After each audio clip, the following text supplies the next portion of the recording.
how to log in to your Kik account. So if you want to log into your Kik account, then first you need to install the application. So make sure to install the application from your Play Store or your App Store. Go for the search bar and search for Kik app, and here you will have the application. Simply tap on install and install the application. And once you've installed, tap on open,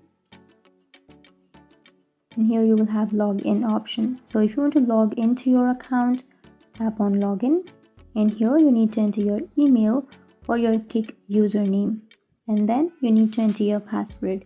But if you forgot your password, then you can go for forgot so that you can reset your password. But if you remember your password, then simply enter it and then tap on login. And once you tap on login, it will log you into your account. So that's it. That's how you log into your Kik account. And if you have any questions, feel free to comment below. Thanks for watching.